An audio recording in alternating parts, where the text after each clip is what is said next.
Ouais, je vais me balancer. C'est sûr. Oh, ça peut être agréable. Pourquoi pas. Bonjour, Jasmina. Bonjour, Linda. Alors, Jasmina, j'ai eu l'honneur de faire un atelier d'initiation au Goka avec Jasmina dans la semaine, que j'ai adoré. Et non seulement pour l'atelier en lui-même, mais aussi pour tout l'historique qui est autour du Goka, que Jasmina a voulu partager avec moi. Et je me suis sentie obligée de faire une petite vidéo pour que le plus de monde découvre la personne, son assos et voilà tout ce qu'elle a un petit peu à raconter. Donc c'est ce qu'on va faire. C'est cool, merci en tout cas. Avec plaisir, franchement, ouais, je pense que j'ai dû te le dire 3 ou 4 fois, mais Oui. j'ai vraiment apprécié. Donc quand j'aime, voilà, les bons disent bon, comme on dit. Donc est-ce que tu peux du coup te présenter? Oui, donc je m'appelle Jasmina Legros. Je suis musicienne depuis l'âge de 2 ans et demi. C'est grâce à mes parents, mon papa notamment, en fait, qui est un grand défenseur du patrimoine guadeloupéen, quasi indépendantiste presque, et du coup, c'était un devoir pour lui que ses enfants, donc on est 2, j'ai une petite sœur, que ses enfants connaissent le Goka, connaissent la culture du pays, jusqu'à connaître en fait toute la biodiversité aussi, donc tout ce qui est plantes, etc. D'où mon métier après. Donc je suis ingénieure en chimie et je travaille sur la cosmétique et la biodiversité locale. Donc ça c'est un autre versant. Mais c'est vrai que c'était vraiment important pour mon papa que ses enfants grandissent avec une éducation. Le mot c'est pas traditionnel, mais vraiment consciente du territoire et du patrimoine culturel. Donc ça c'est vraiment top. Et donc, j'ai baigné dans le Goka depuis l'âge de 2 ans et demi. Donc, je joue au tambour. Donc, j'ai une formation de percussionniste et de pianiste aussi. Okay, donc, donc, du coup, au piano, pareil, vu que j'ai été issue de la même école, donc celle de Georges Troupé, qui est basée à Sainte-Anne, qui s'appelait à l'époque l'atelier Marcel Loliard d'Ivelo. Donc, en hommage à Vélo, grand Templier. Et aujourd'hui, du coup, ça a été réouvert sous le nom L'Atelier Vélo, donc ils l'ont mis en créole. Donc voilà, je suis issue de cette école-là. À l'époque, du coup, il y avait que 2 écoles. Je mets école entre guillemets parce que ce sont des associations. Ça reste des associations culturelles. Donc il y avait celle de Georges Troupé et l'autre de Jean-Jacques Castries. Donc on est dans un lieu en fait de la famille Castries d'ailleurs. Donc il y avait ces 2 écoles-là qui avaient pour objectif de former des tout petits, donc les enfants dès le plus jeune âge, à leur culture et leur tradition en termes de musique, de danse et de tout ce qu'il y a autour en fait. Donc voilà. Je suis sainte-anaise. Tu m'as demandé de me présenter. Je parle beaucoup. Je suis sainte-anaise. Ça a l'air d'être un point très important. On va peut-être développer ça plus tard. De Sainte-Anne, je fais toute ma scolarité là. Mes entreprises, mes associations sont basées là. C'est une ville que j'ai à cœur, enfin, qui me tient vraiment à cœur depuis toujours. C'est vrai que plus jeune, je disais, mais je sais pas pourquoi, ma maman est du Moule. Mon papa a grandi aux Abîmes, même s'il a souché de Sainte-Anne, mais c'est vrai que j'avais pas, je comprenais pas pourquoi j'avais un tel attachement avec cette ville-là. Et c'est par hasard, un jour de Covid, en faisant du rangement, je tombe sur l'acte de naissance de mes aïeuls, en fait, et ils sont tous nés à Sainte-Anne. Et je me suis dit, en fait, il y a des choses qu'on ne peut pas palper, mais au final, la souche nous tient, quoi. C'est vraiment littéralement dans l'ADN, en fait. C'est ça. D'accord. J'ai vraiment l'impression. Enchantée, Jasmina. Merci pour cette présentation. Du coup, comment moi je t'ai connue à la base, c'est parce que je farfouillais sur Internet pour trouver des activités sympas à faire pour une de mes clientes qui arrivait des États-Unis, qui visitait pour la 2e fois la Guadeloupe, mais elle m'avait dit qu'elle souhaitait être un peu plus immergée dans la culture, pratiquer son français, mais voilà, elle voulait vraiment discuter avec des locaux et en apprendre un peu plus sur la culture. Et je suis tombée par hasard sur le site de Guadeloupe Patrimoine. Oui. Et c'est comme ça que j'ai découvert ce que tu faisais. Est-ce que tu peux en dire un petit peu plus sur cette association? Bien sûr. Donc, l'association Guadeloupe Patrimoine, c'est une initiative de mon papa. Ça date des années 90. Donc, il avait créé ça avec des amis à lui, donc des personnes qui avaient les mêmes valeurs.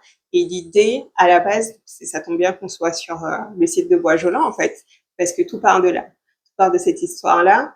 À l'époque, le maire voulait vendre une partie du territoire qui avait été mis à disposition pour des agriculteurs. Mais ils voulaient vendre ça pour en faire un hôtel, golf, enfin, tu vois, un peu le genre, pied dans l'eau, etc., sur Bois-Jolant, du coup. Et mon père et d'autres personnes, d'autres Saint-Anais, trouvaient ça un peu inadmissible. Surtout qu'aujourd'hui, on est en train de crier, mais qu'est-ce qu'on va manger? Qu'est-ce qu'on va manger? Donc, c'était vraiment inadmissible de déloger des agriculteurs déjà en place depuis des années pour aller mettre un énième hôtel sur l'île. Donc, ils ont monté l'association Guadeloupe Patrimoine pour défendre les droits des agriculteurs, en fait, à la base. Donc, c'était la première mission de cette association-là. Ça perdure encore parce que le problème n'est toujours pas réglé plus de 60 ans après. Donc ça, c'est notre... Voilà, c'est un autre chapitre. Donc, mon papa était vraiment sur ce type de mission, en fait, environnementale. C'est un ingénieur agronome, donc tout ce qui touche à la terre, l'économie du pays, tout ça. C'est quelque chose qui lui tient à cœur. Donc, et lui-même, il a été agronome, en fait, agriculteur. Donc, il a fait de l'élevage, planté des choses. Donc, c'est quelque chose qui est vraiment important pour lui, de défendre les intérêts des agriculteurs, surtout dans la ville de Sainte-Anne. Et moi, du coup, j'ai eu l'occasion de faire, j'ai eu le temps de faire toutes mes études, tout ça. Je me suis pas occupée de cet asso-là. Et au bout d'un moment, en fait, ses collègues au sein de l'association ont pris d'autres chemins. Donc, il s'est retrouvé tout seul. Il fallait faire une nouvelle assemblée générale. Donc, il s'est dit, il va transformer ça en asso familial. Donc, du coup, il y a eu ma sœur, moi, ma tante, un de ses frères, etc. Il n'y avait pas forcément de mission. Lui, il continuait sur son cheval de bataille, l'environnement.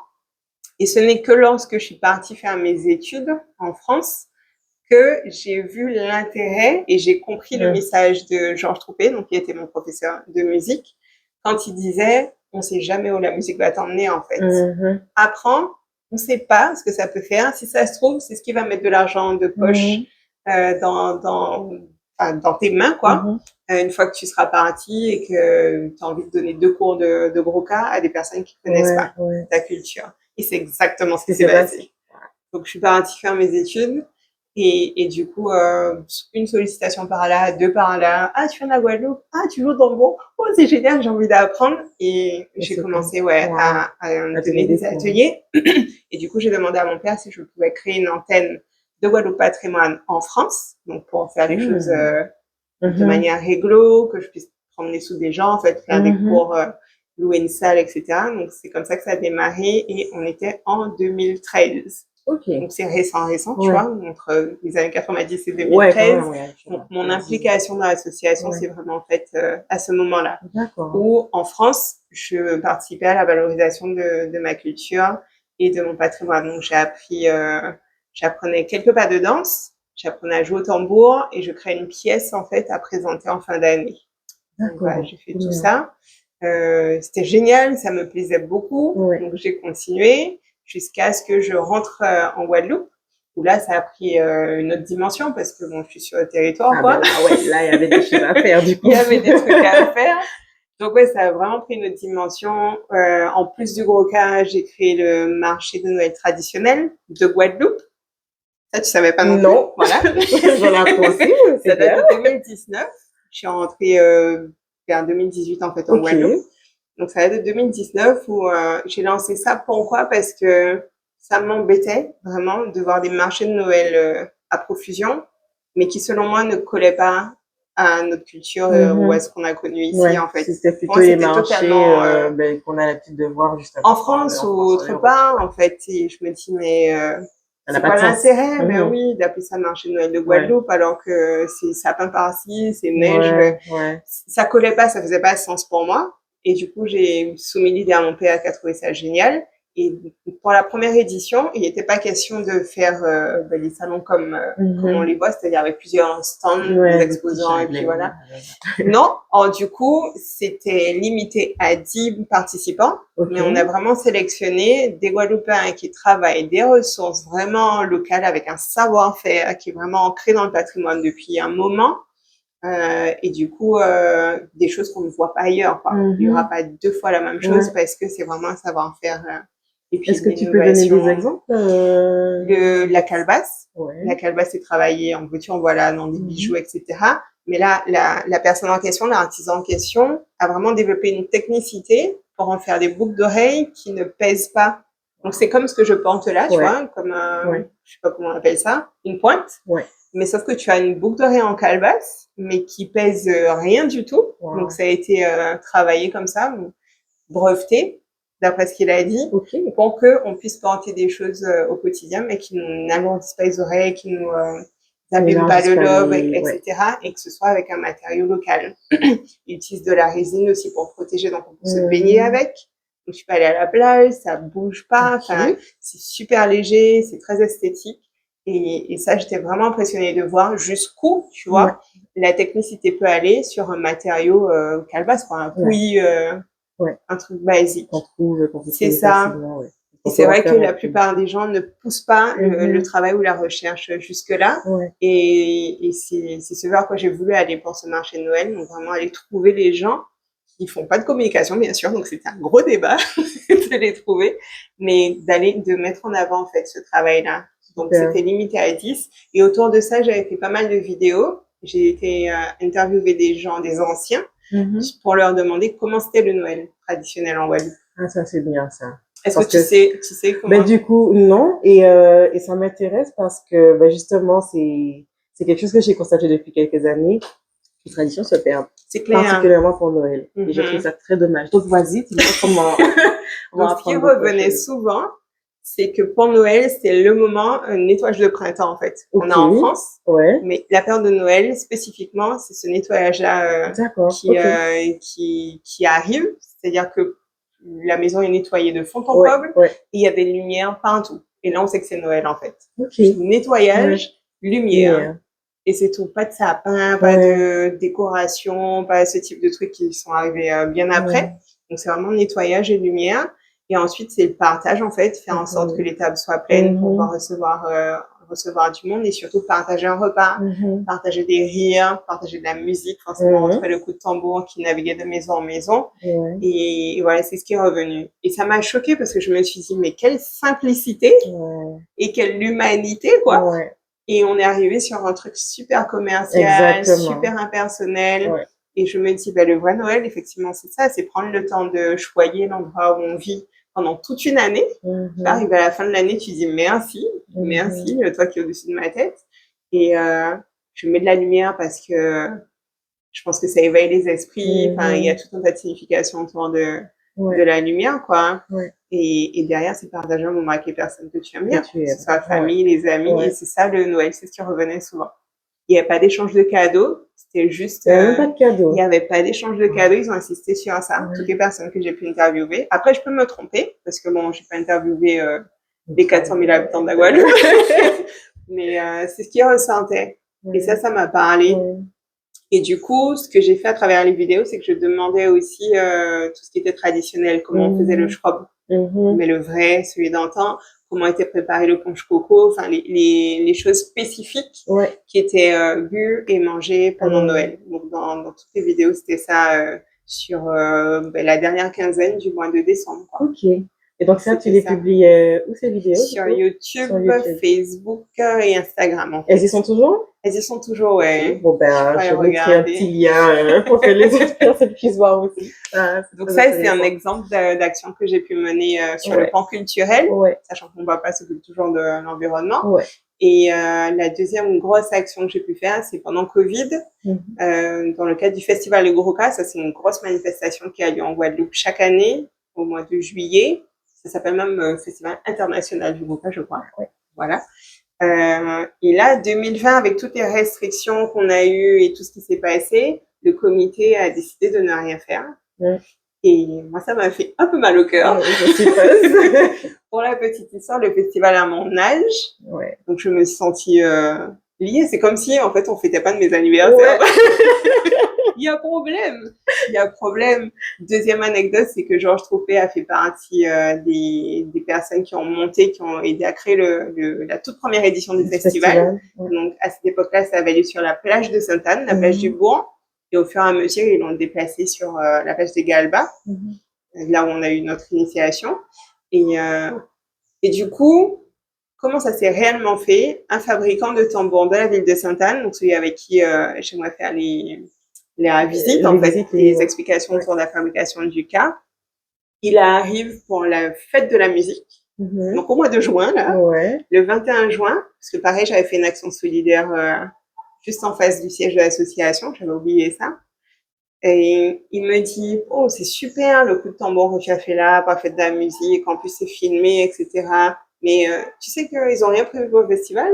Faire la même chose. Il me dit ça comme ça, et il me laisse y part. C'est le genre de truc, ça, là. C'est le genre de truc où il faut pas me challenger, en fait. Je pense qu'il me connaît très bien. Et il savait comment me parler. C'est le type de truc qui arrive, tu lâches une idée dans ma tête et tu pars. Sauf que toi, nuit blanche derrière pour la mettre. Même pas nuit blanche, en fait. Les trucs arrivent comme ça. Et je crois que j'ai monté le festival en 4 jours. Les gens trouvent que c'est extraordinaire. Mais concrètement, j'invente rien. C'est-à-dire que pour travailler aussi vite, je me dis, tout ce qui a fonctionné jusque-là, ça sert à rien d'aller jouer dedans, en fait. Donc, on prend ce qui a fonctionné. Et du coup, j'ai pris, j'ai pas pris, je connais un peu le fonctionnement du festival parce que je vis dedans, je suis à Sainte-Anne. On a eu l'occasion de jouer aussi sur la scène avec Georges Troupé et tout ça. Donc, c'est un truc que je vis, que je connais. Donc, j'ai juste repris la trame, mais adaptée pour que ce soit diffusable, en fait, en ligne sur les réseaux sociaux. Ok, d'accord. Et adapté dans le sens où j'ai réduit aussi le nombre de personnes qui pourraient y participer. Donc, on n'est plus sur une grosse scène avec toute la population qui arrive. Mais on a plutôt pensé à faire des coups de musique dans différents restaurants, ceux qui étaient encore ouverts, donc qui avaient la capacité d'ouvrir et de recevoir du monde. Donc, ça me permettait de soutenir les commerçants, les restaurateurs qui avaient énormément de difficultés pendant cette période-là. 2, ça me permettait de faire jouer des associations musicales ou des groupes qui n'avaient peut-être jamais eu l'occasion de faire le festival. Tu vois. Et là, c'était une vraie opportunité pour eux. Parce que ça reste des Sainte-Anne, en fait. Je me dis, ils ont totalement leur place, quoi. Les grands, c'est bien, mais la jeune génération, c'est encore mieux, selon moi. Et troisièmement, c'est pouvoir faire cette édition-là de manière solidaire. Donc, ça s'appelait édition solidaire pour le festival de Oroca. On a ouvert une cagnotte aussi pour que les gens puissent partager des sous. Et du coup, ça nous a permis de donner un peu quelque chose aux groupes qui ont joué, qui jouent pas de manière gratuite parce que je sais à quel point c'est compliqué pour les artistes.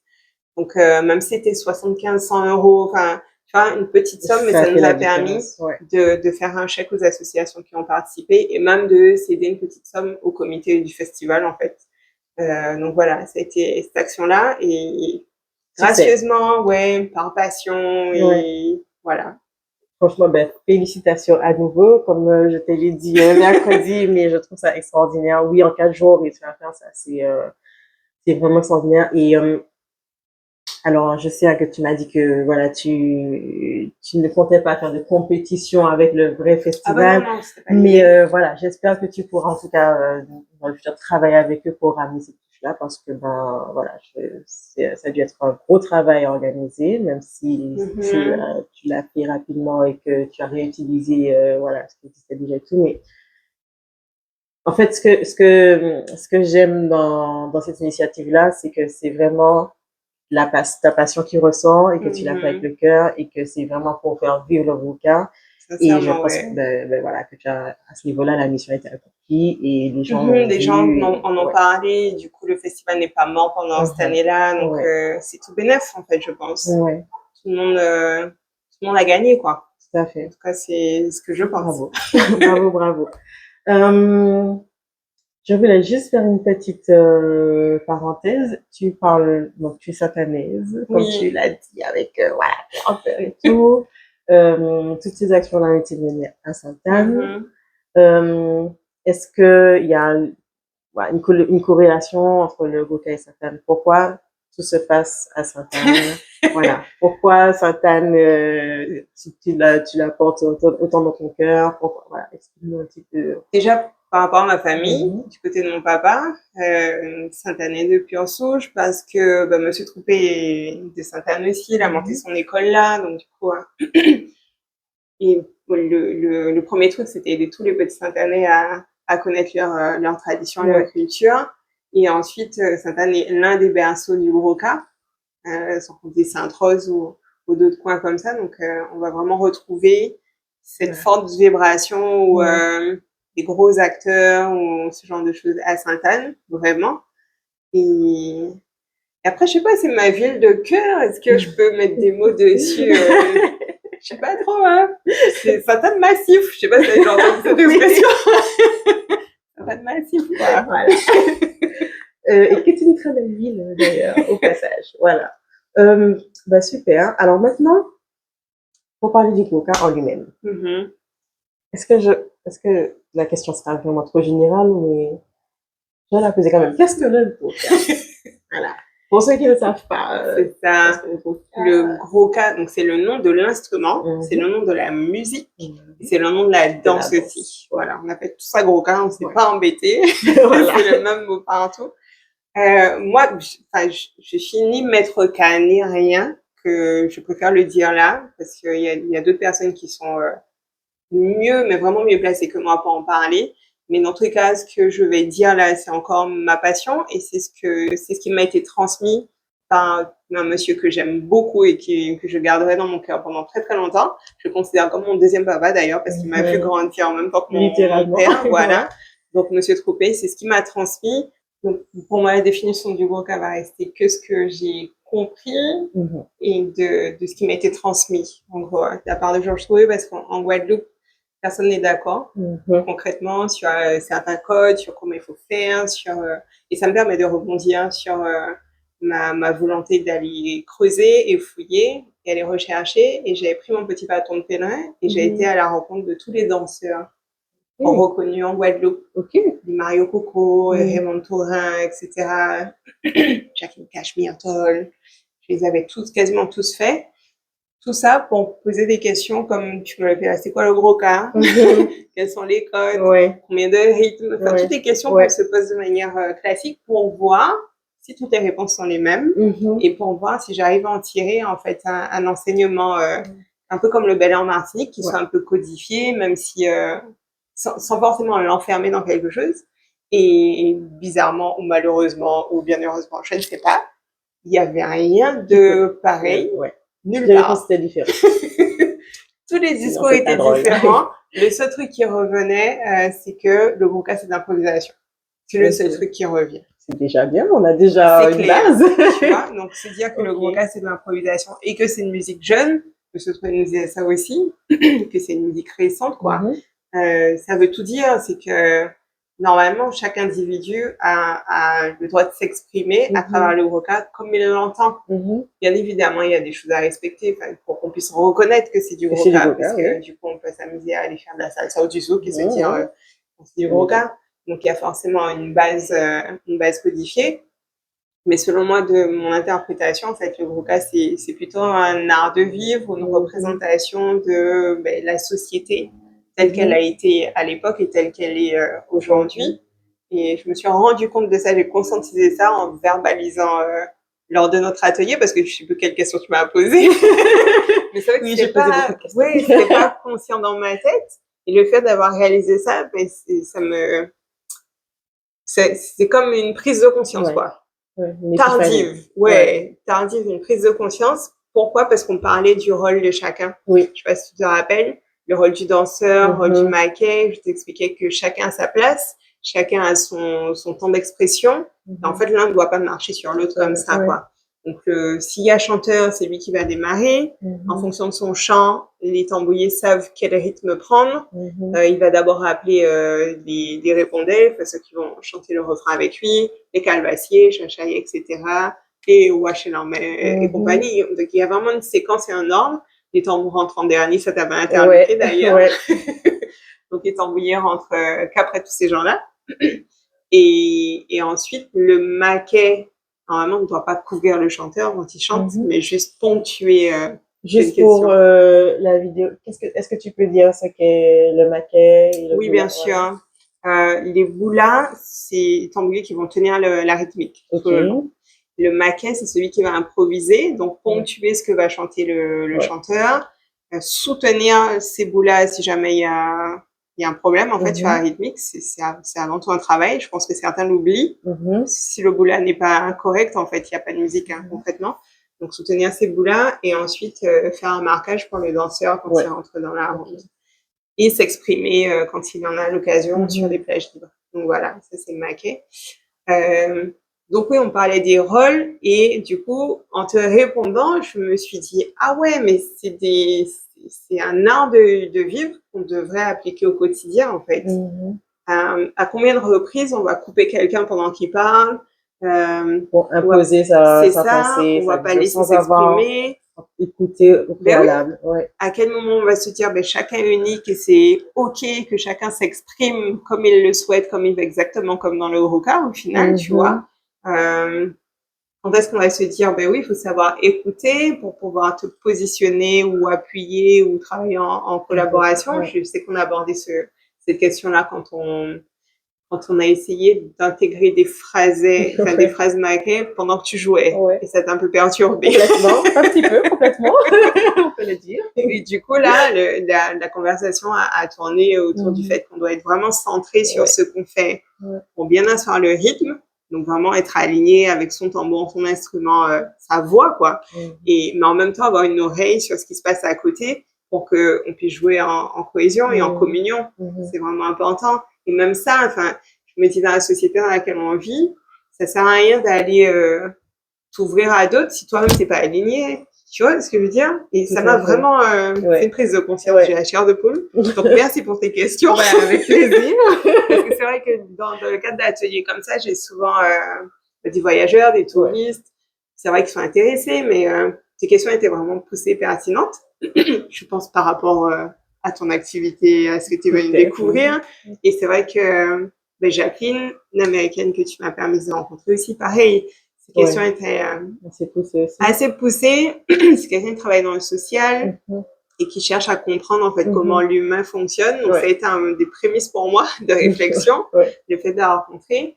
Et au final, je suis très contente de faire ce parallèle-là parce que je pense que c'est ce que Georges a voulu nous transmettre. Souvent, quand je parle de mon école de l'association, je dis que c'était plus qu'une asso.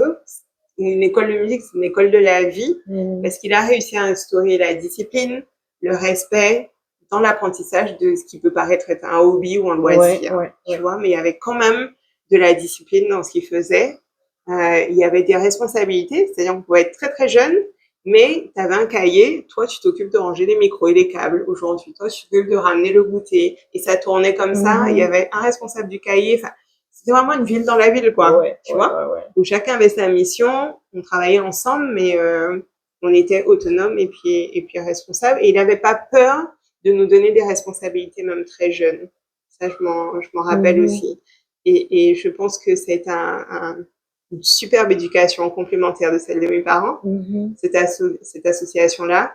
Et la confiance qu'il a pu avoir en moi, parce que c'est ce qui m'a permis aussi de développer ma propre confiance en moi, tu vois, et d'être la personne que je suis aujourd'hui, quoi. Donc, le Eurocar, c'est... c'est plus qu'une musique, qu'un instrument et qu'une danse. Mais oui, en tout cas, de la manière dont je l'ai vécu avec cette personne-là en particulier, quoi. Les larmes risquent de monter. Je préfère prévenir. Non, c'est... et du coup, je suis contente de pouvoir voir ma musique traditionnelle ou mon patrimoine au-delà de juste un truc culturel. C'est au-delà, quoi. Vous comprenez pourquoi maintenant je voulais absolument partager l'expérience que j'avais eue pendant l'initiation avec vous. J'aime beaucoup aussi, même si tu as eu cette réalisation en même temps pendant l'initiation, mais j'aime beaucoup la dimension que tu donnes à, comme tu dis, à une discipline qui pourrait ne pas être comme voilà, passe-temps, loisir, juste j'apprends un gros tambour et puis voilà, j'ai fini.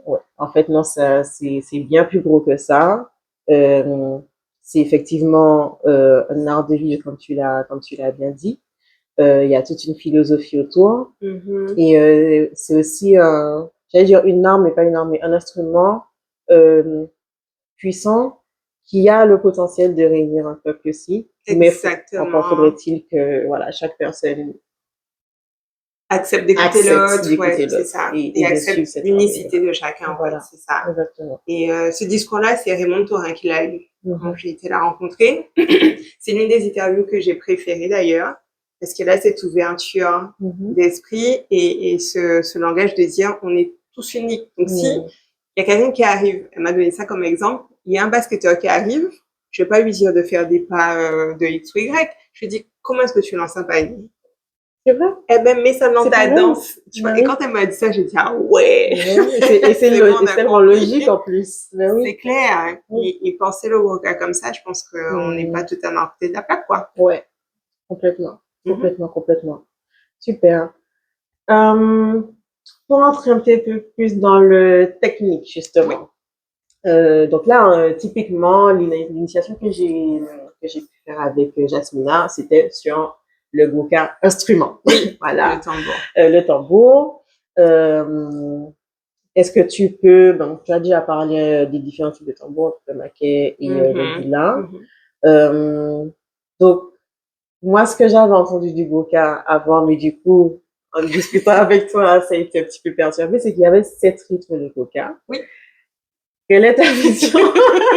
Quelle est ta vision de la chose? C'est vrai que beaucoup de Guadeloupéens ont encore ce discours-là. Ils enseignent ça encore dans les associations. Il y a 7 rythmes, il y a 7 rythmes, il y a 7 rythmes. Monsieur Coupé, pour le coup, ne nous disait pas ça, il nous enfermait pas dans ça. D'ailleurs, j'étais partagé le fait qu'il nous formait comme musiciens et pas comme tambouillés.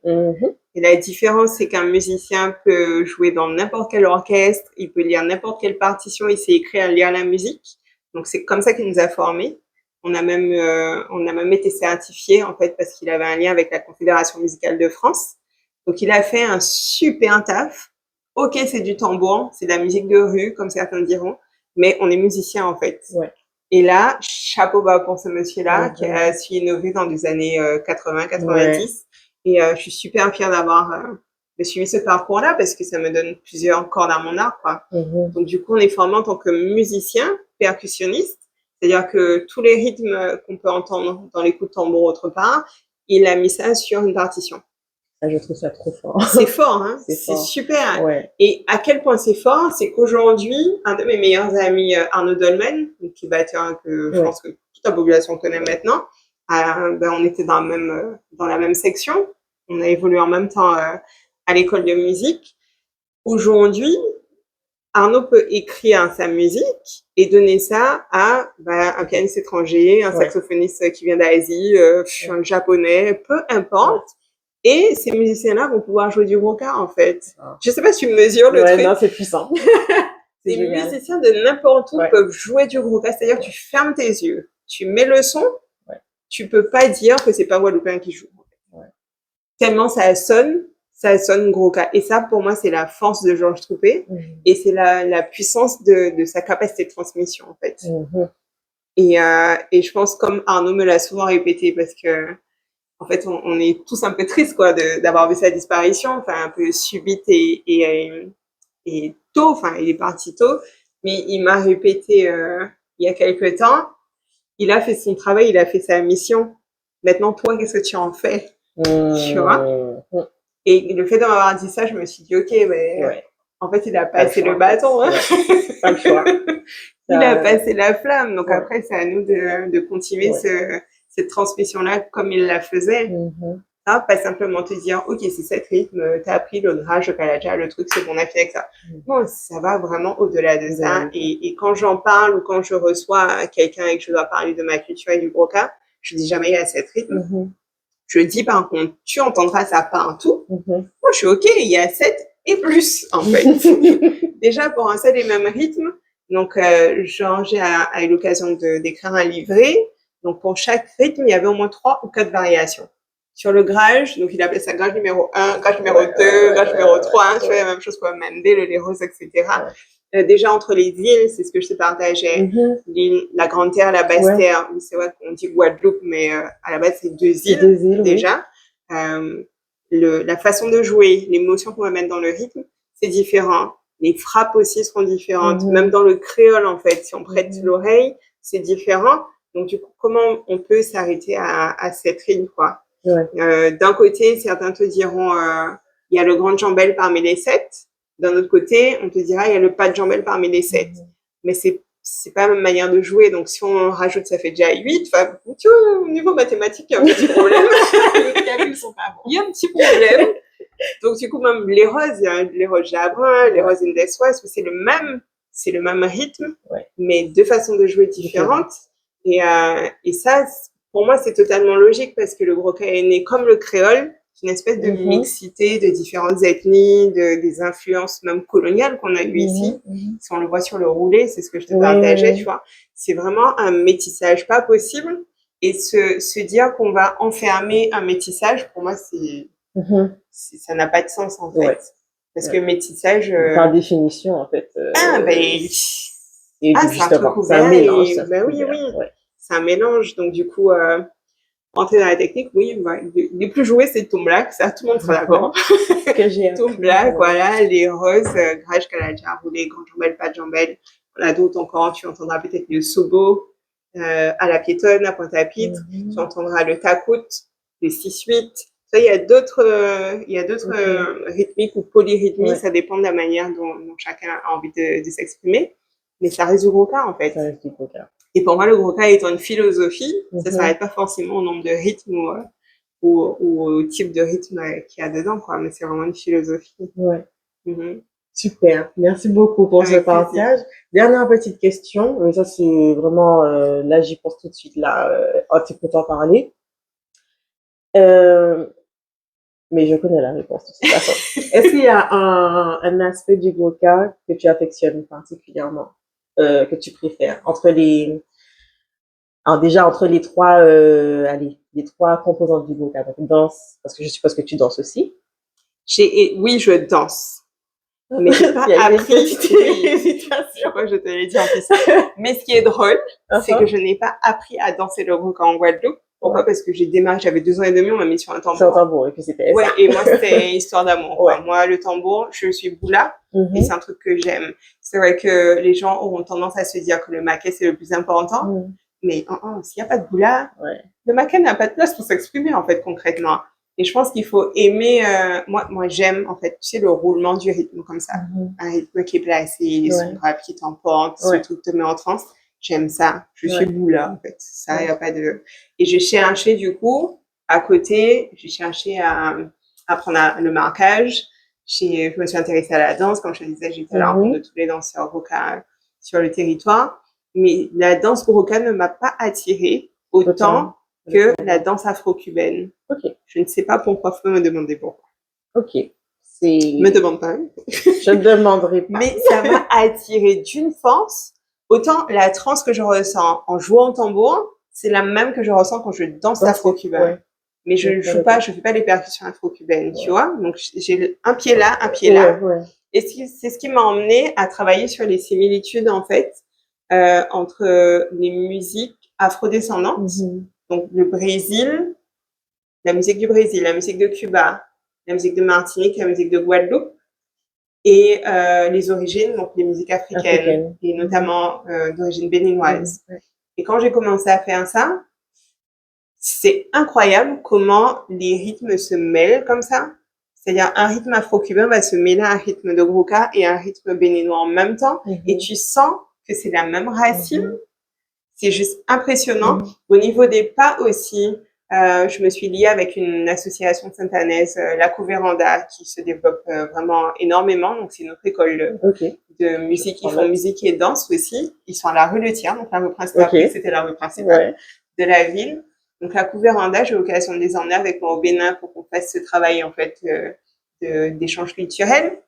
Et moi, du coup, les pas d'afro-cubain que je faisais quand Gladys de la Couvéranda faisait un pas Gros-Ka, c'était le même, sauf que les appuis étaient différents. C'est-à-dire que soit tu en appuies sur ton talon d'un côté, et de l'autre, en fait, tu en appuies sur la pointe. Mais c'est le même pas. Et du coup, c'est juste le ressenti ou le tomber, lever, le truc qui est différent, mais c'est exactement le même pas. Et quand j'ai pris conscience de ça, je me suis dit, ah ouais, mais en fait, toutes les réponses sont là. On est tous connectés dans la Caraïbe et on est en train de se déchirer pour X raisons. Et c'est comme ça que j'ai commencé à m'intéresser à la danse Gros-Ka, tu vois, à travers l'afro-cubain et en voyant qu'il y avait tellement de similitudes. Et du coup, ça m'a donné envie d'aller creuser et essayer de comprendre, en fait, les codes. Parce que comme je te disais, pour moi, de l'extérieur, je vois que le belay est carré. C'est-à-dire, peu importe où on est en Martinique, on va nous dire exactement la même chose. Il y a une école du belay. Quand j'ai été à Cuba, c'était pareil. En fait, l'afro-cubain, c'est cadré, on va te dire, telle rythmique, c'est tel pas de danse, c'est telle divinité, c'est telle explication. Peu importe où tu vas aller à Cuba, ce sera le même discours. En Guadeloupe, c'est la seule île avec les mêmes descendances, hein, afro, où personne n'a le même discours, en fait. Ouais.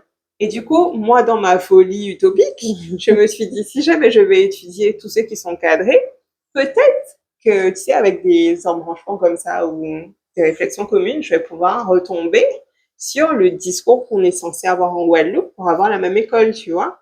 Mais je suis pas encore allée au bout du projet. Ce n'est pas encore. À suivre. À suivre. Eh ben, ça tombe bien, ça enchaîne sur ma prochaine et dernière question. Ben, c'est quoi, quels sont les projets en cours et futurs pour Guadeloupe Patrimoine et pour toi également en tant que doula, en tant qu'amoureuse du Bouka. C'est ça. Les projets, ils ont été en stand-by du coup ces dernières années parce que je suis devenue maman. Donc, du coup, Sophie, t'es tellement bon. Voilà. Mais oui, du coup passionnée aussi par ça. Tu vois, pour moi, c'est un mode d'éducation que d'être pleinement présente pour mon enfant. Donc, j'ai un peu mis en stand-by les activités de l'association. Mais en tout cas, je te dis un gros merci parce que c'est grâce à toi que je reprends les initiations et de façon totalement différente de ce que je faisais avant. Et je suis trop contente de le faire comme ça. Ben, tant mieux alors, parce que encore une fois, j'ai adoré et ben, j'espère que les personnes qui voient cette vidéo auront l'occasion de venir en Guadeloupe et de faire cet atelier avec toi. Que ce soit ben, voilà, les échanges qu'on a avec toi ou le cadre, enfin, juste, c'est une expérience complètement différente de ce qu'en tout cas moi j'ai pu expérimenter ailleurs. Donc, voilà, merci beaucoup. Et je pense que c'est le fait que tu m'aies contacté que je me suis dit, allez, on va sauter le pas. Allez, c'est parti. On se remet, mais un peu différemment parce qu'il y a bébé maintenant. Et du coup, ça a donné ça.